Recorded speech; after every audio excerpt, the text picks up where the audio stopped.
رسول اللہ صلی اللہ علیہ وسلم نے فرمایا کہ جو شخص حدث کرے اس کی نماز قبول نہیں ہوتی جب تک کہ وہ دوبارہ وضو نہ کر لے۔ حضرموت کے ایک شخص نے پوچھا کہ اے ابو ہریرہ، حدث ہونا کیا ہے؟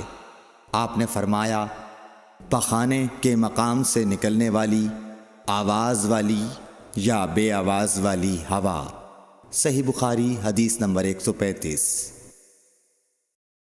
رسول اللہ صلی اللہ علیہ وآلہ وسلم نے فرمایا کہ میری امت کے لوگ وضو کے نشانات کی وجہ سے قیامت کے دن سفید پیشانی اور سفید ہاتھ پاؤں والوں کی شکل میں بلائے جائیں گے، تو تم میں سے جو کوئی اپنی چمک بڑھانا چاہتا ہے تو وہ بڑھا لے، یعنی وضو اچھی طرح کر لے۔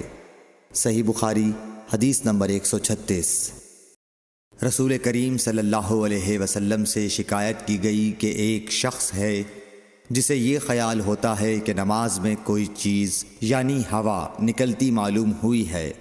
آپ صلی اللہ علیہ وسلم نے فرمایا کہ نماز سے نہ پھرے یا نہ مڑے جب تک آواز نہ سنے یا بو نہ پائے۔ صحیح بخاری حدیث نمبر 137۔ نبی کریم صلی اللہ علیہ وسلم سوئے یہاں تک کہ آپ خراٹے لینے لگے، پھر آپ نے نماز پڑھی، اور کبھی راوی نے یوں کہا کہ آپ صلی اللہ علیہ وسلم لیٹ گئے پھر خراٹے لینے لگے، پھر آپ صلی اللہ علیہ وسلم کھڑے ہوئے، اس کے بعد نماز پڑھی۔ پھر سفیان نے ہم سے دوسری مرتبہ، ابن عباس رضی اللہ تعالی عنہ کہتے تھے کہ ایک مرتبہ میں نے اپنی خالہ ام المومنین حضرت میمونہ کے گھر رات گزاری تو میں نے دیکھا کہ رسول اللہ صلی اللہ علیہ وسلم رات کو اٹھے۔ جب تھوڑی رات باقی رہ گئی تو آپ صلی اللہ علیہ وسلم نے اٹھ کر ایک لٹکے ہوئے مشکیزے سے ہلکا سا وضو کیا۔ عمرو اس کا ہلکا پن اور معمولی ہونا بیان کرتے تھے، اور آپ کھڑے ہو کر نماز پڑھنے لگے تو میں نے بھی اسی طرح وضو کیا جس طرح آپ صلی اللہ علیہ وسلم نے کیا تھا، پھر آ کر آپ کے بائیں طرف کھڑا ہو گیا، اور کبھی سفیان نے ان یسارہ کے بجائے ان شمالہ کا لفظ کہا، مطلب دونوں کا ایک ہی ہے۔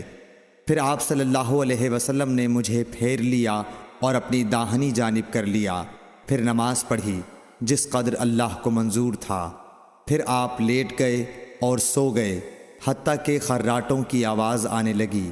پھر آپ کی خدمت میں مؤذن حاضر ہوا اور اس نے آپ کو نماز کی اطلاع دی۔ آپ صلی اللہ علیہ وسلم اس کے ساتھ نماز کے لیے تشریف لے گئے، پھر آپ نے نماز پڑھی اور وضو نہیں کیا۔ سفیان کہتے ہیں کہ ہم نے عمروں سے کہا، کچھ لوگ کہتے ہیں کہ رسول اللہ صلی اللہ علیہ وسلم کی آنکھیں سوتی تھیں، دل نہیں سوتا تھا۔ عمروں نے کہا میں نے عبید بن عمیر سے سنا، وہ کہتے تھے کہ انبیاء علیہ السلام کے خواب بھی وہی ہوتے ہیں۔ پھر قرآن کی یہ آیت پڑھی، میں خواب میں دیکھتا ہوں کہ میں تجھے ذبح کر رہا ہوں۔ صحیح بخاری حدیث نمبر 138۔